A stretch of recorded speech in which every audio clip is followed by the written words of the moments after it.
সকলকেই জানাচ্ছি শুভ সকাল। তো সুপ্রিয় দর্শক, আমি এখন হাঁটছি মুক্তেশ্বরী নদীর ভেড়ির পাড় দিয়ে। তো আপনাদের একটা জিনিস দেখাবো, তার জন্য এখানে এলাম। কি জিনিস দেখাবো আপনারা একটু ধৈর্য সহকারে ভিডিওটি দেখতে থাকুন। তো এখানে দেখতে পারবেন অনেক রকম মাছ শিকারী। এই দেখুন, এই একজন দেখতে দেখতে বেরিয়ে এলো। সে দক্ষ শিকারী, আমাদের এলাকার দক্ষ শিকারী। কি মাছ পাইছিস?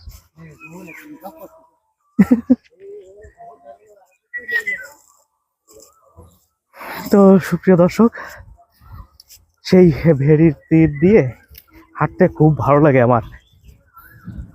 এই জঙ্গল দিয়ে হাঁটতে খুবই ভালো লাগে।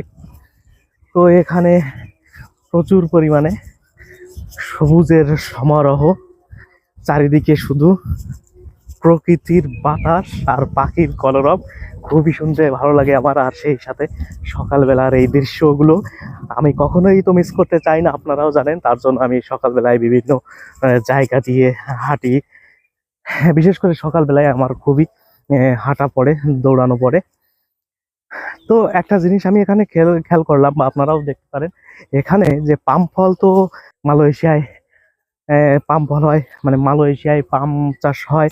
তো এখানে একটা জিনিস খেয়াল করা যাবে, এখানে দেখছি আমি এখানে প্রচুর পরিমাণে না, ওদিকে আছে কিছু পাম ফলের গাছ, আর এখানেও আছে দুইটা পাম ফলের গাছ। তো এখানে পাম ফলের গাছে, মানে এই গাছে তেমন ফল হয় না। তো পরিচর্যার কারণে হয়তো ফল হয় না, তার জন্য অতএব বোঝাই যাচ্ছে যে পরিচর্যা না করলে কোনো কিছুই সুফল পাওয়া সম্ভব না সেখান থেকে।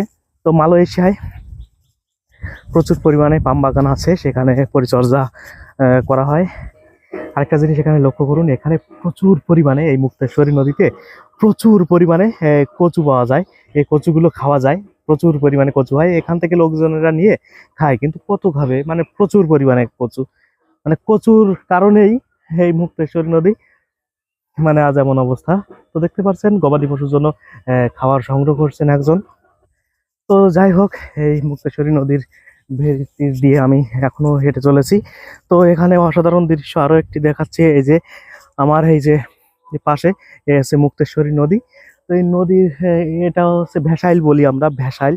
এই ভেসাইলের মাধ্যমে মাছ ধরা হয়। যখন এই নদীতে যখন জোয়ার ভাটা হয়, মাছ চলাচল যখন করে, তখন প্রচুর পরিমাণে এই ভেসাইলে মাছ ধরা পড়ে। তো আপনাদের কাছে এই মুক্তেশ্বরী নদীর কুল কিনারা কেমন লাগে অবশ্যই কমেন্ট বক্সে জানাবেন।